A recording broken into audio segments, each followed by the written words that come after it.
Muito bem, vamos lá. Chat, se o socialismo funciona, né? Se o capitalismo não funciona, por que as pessoas saem dos seus países e vão para os Estados Unidos? É debate. Bora ver. Né? Rapaz, já até me associaram um Pokémon aí, que eu nem conheço Pokémon de fato. Eu também não sei pra falar qual mas Pokémon você parece. Acho Pô, eu que é um fiquei Pokémon. chateado, que eu sempre sonhei em vir no Inteligência Limitada e quando eu venho não é o Vilela, é outra pessoa. É, que lá. é um cara que parece o Vilela. Manda aí. Primeira pergunta. Agora a ordem, a gente começou pelo Pavanato nas perguntas. Inclusive, bom dia, boa tarde, boa noite, pessoal do YouTube, tudo bom com vocês? Ô, pessoal do YouTube, deixa um comentário aqui. Vocês fariam implante de cabelo se vocês tivessem? Dinheiro? Faria? Eu não sei se eu faria. Não sei se eu faria. Agora as perguntas pro Gustavo, vamos lá. Ó, vamos lá. O Pedro Amaral mandou. Cuba e Venezuela adotaram políticas socialistas e com o tempo enfrentaram crises e repressão política.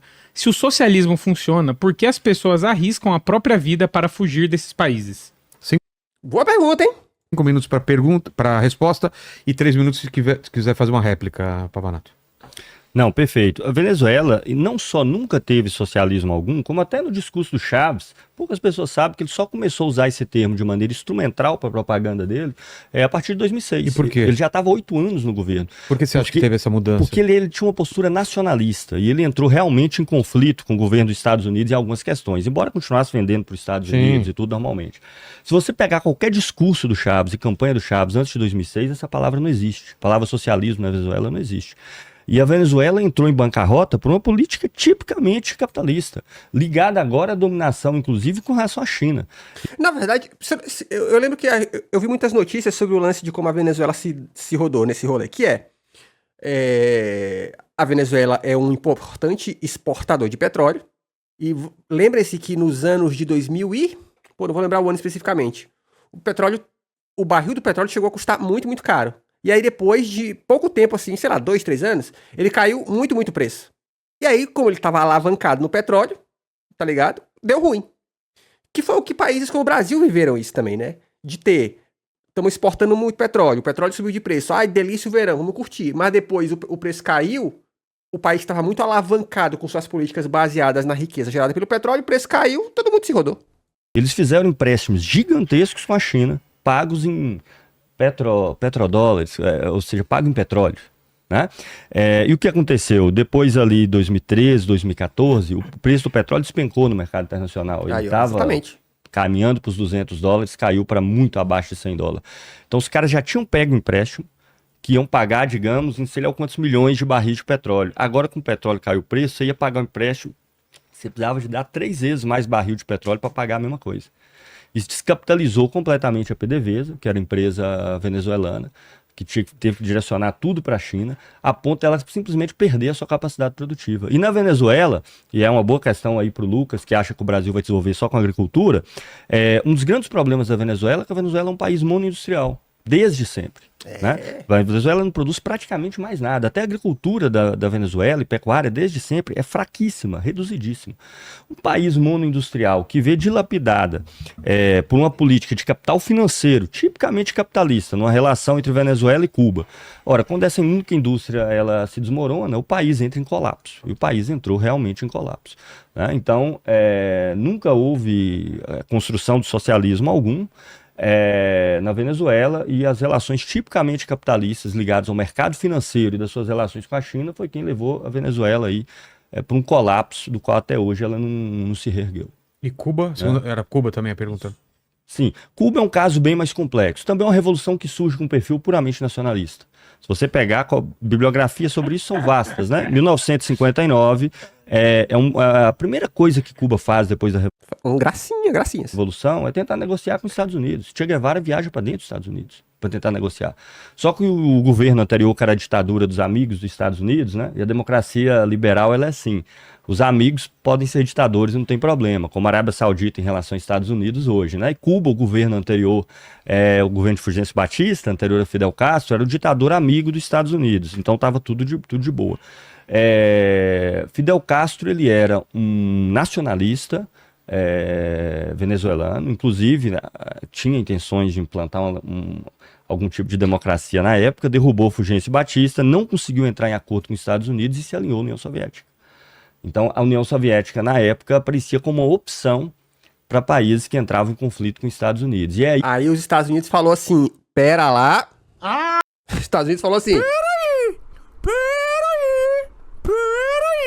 Você quer dizer, então? União Soviética aqui perto de nós, não quero. E que ele aprofunda a revolução, até porque ele precisava de resolver problemas sociais profundos que Cuba tinha acumulado há muito tempo.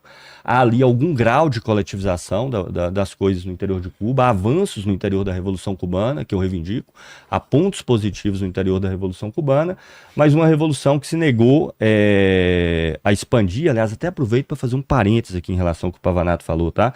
Internacionalismo no marxismo é simplesmente você defender que aquele processo ocorra em outros países feito pelo seu próprio povo. Pelo amor. Né? Isso é claríssimo. O que fazia a Associação Internacional dos Trabalhadores? Basta estudar. O que fazia a própria Terceira Internacional criada pelos bolcheviques? Basta estudar. Não é para defender que um país invada o outro para implantar uma determinada forma de organização social pela força, independente da vontade daquele povo. Na verdade, é o que os liberais fazem há muito tempo, inclusive. Né? E com relação a isso, não tem problema nenhum, inclusive. Né? Que é criar grupos de difusão daquilo ali, convencer as pessoas disso. Como se criaram no Brasil aí, Instituto Milênio e por aí vai, que está ligadas ao Atlas Network, que é uma organização dos Estados Unidos que congrega mais de 400 grupos liberais espalhados pelo mundo inteiro, 71 só aqui na América Latina.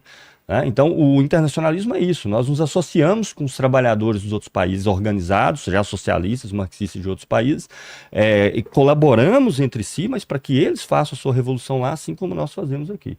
Então, houve avanços na Revolução Cubana, mas com enormes limites e um atrelamento com a burocracia soviética desde o começo, uma dependência, uma negativa em desenvolver o país, que continuou fortemente dependente de fontes primárias, entre várias outras coisas. Mas Cuba e Venezuela são coisas muito diferentes.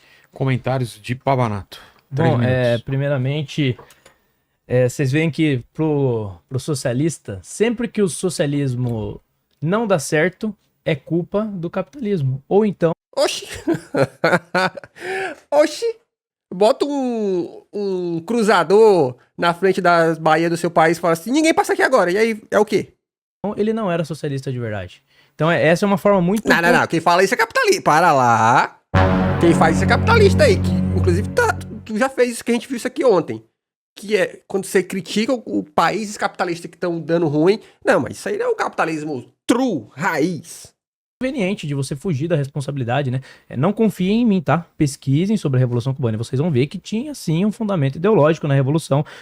Que diabo é um fundamento ideológico, pô? Quando ele fala sobre internacionalização, ele fala, não é impondo violentamente. Eles financiaram, sim, revoluções violentas e sangrentas ao redor do mundo. Olha para o que aconteceu com o povo. Aê, menino burro, hein, menino burro? Não, o cara diz, quando se fala sobre internacional, é que os outros países, têm o direito de fazer isso à sua forma, tá? À sua maneira. Tá? Inclusive, até a ONU tem um trecho sobre isso, que é sobre como é que chama isso? A disposição dos países, né? Que os países fazem as coisas da sua maneira, os outros, teoricamente, deveriam respeitar.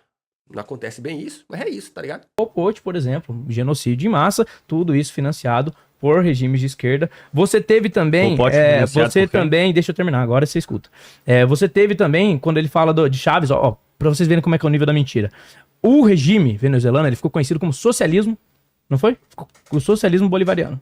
Por quê? Porque o bolivarianismo, ele pode não ser totalmente marxista, mas ele tem um matiz socialista. Então dizer que Chávez não era socialista é apenas uma forma de fugir, porque Chávez dava um nome diferente. Só que os símbolos e a forma de fazer governo é isso, o termo é autodeterminação dos povos. Muito semelhante a de outras revoluções socialistas ao redor do mundo. Então é muito conveniente. Ele não consegue apresentar um exemplo de socialismo que deu certo, porque nunca deu. E todas as vezes que deu errado, ele fala que não é socialismo. Aí fica fácil. Aí você fala que a China deu certo, aí você vai falar o quê? Não, mas a China é outra coisa, é capitalismo de mercado, não é? Na verdade, é sempre assim. Aí fica fácil, não tem como ter. Mas eu entendo também, né? É a religião sua, é aquilo que conforta o seu coração, é o seu propósito. Cara, o Elias Jabbour fala um negócio e eu concordo muito. Tipo assim, aliás, acho que o Ian Neves fala isso também. Que é, porra, se o comunismo ou o socialismo é tão ruim, por que países como os Estados Unidos não deixam os outros países viver, então? Se os Estados Unidos falasse assim, testa aí, vamos ver se dá ruim. Só que eles não fazem isso. Eles se metem pra cacete o tempo inteiro pra fazer dar errado. Porque eles sabem que qualquer outro regime político-econômico, pra além do capitalismo, vai deixar gente que é rica pobre. E eles não querem isso, tá ligado? O rico não quer isso. O rico quer cada vez mais rico. Quer ficar cada vez mais rico. propósito de vida. Então, se você abandonar essa sua religião e admitir os erros dela, você vai ter que abandonar o próprio propósito da sua existência. Então, isso é realmente muito complicado e é por isso que você defende esse absurdo. Então, quando ele, voltando lá nas outras mentiras também que ele falou, a lei da vadiagem não era uma lei de expropriação, e se houve expropriação, você não consegue justificar com essa expropriação estatal toda a migração que houve em massa das fazendas para a condição industrial, e tanto é verdade que os dados apontam que a vida das pessoas melhorou depois da Revolução Industrial. Isso é fato, não é... Melhorou a vida dos fazendeiros. A vida dos fazendeiros melhorou pra cacete. discussão. Então eu não discuto fato é fato. Depois da Revolução Industrial, as condições de vida melhoraram. E ele, meu amigo aqui, ele não escolhe viver em Cuba, por exemplo. Ele não escolhe, por exemplo, viver na Coreia do Norte. Ele prefere ficar no Brasil, eu tenho certeza. Porque aqui você tem uma dose maior de livre mercado do que esses países. O nosso amigo aqui, ele não vai para nenhum regime que tenta o socialismo. Por quê? Porque o socialismo não funciona. Não funciona, funciona na cabeça dele. Aí é muito... Mano, é foda, né? O cara realmente não sai do raso mesmo não, né? Porra. Muito fácil. Depois a gente pode falar de China também, que é um caso... Porra, cara, o cara tá... sai do ensino fundamental, caralho. Pelo amor de Deus, sai do ensino fundamental, porra. Caso de um país que inclusive se abriu. Então. Fez concessões... Aí se abriu. Aí agora, porra, é capitalismo, né? Ah, bicho, é foda, mano. O cara é raso pra caralho. Ó, você que tá vendo esse corte, presta atenção numa coisa que eu vou te falar. Este garoto aqui, arte da guerra aqui, ele tá reclamando que, o socialismo não deu nada, o capitalismo é lindo. Ele trabalha, sabe pra quem? Pro Estado, tá? Vê lá a folha de ponto dele, quantas vezes ele trabalha. É isso que a gente mais vê. É uns caras que reclamam, porque o Estado é malvadão. E trabalha pra porra do Estado, tá? Se o capitalismo fosse tão bom, ele ia lá empreender. Ele faz isso? Não faz, tá ligado? Ele bota o dele na reta? Não bota. Capitalismo e por isso o crescimento. Então, assim, é muito interessante ver. E outra mentira dele aqui, pra deixar claro. Eu não disse que o Brasil tem que ter só indústria. Eu disse que eu não tenho que defender... Agricultura. Tem que ter só agricultura. Eu disse que eu não tenho que explicar a desindustrialização e que não necessariamente um país precisa forçar uma industrialização. Porra! Olha, o país não precisa forçar a industrialização.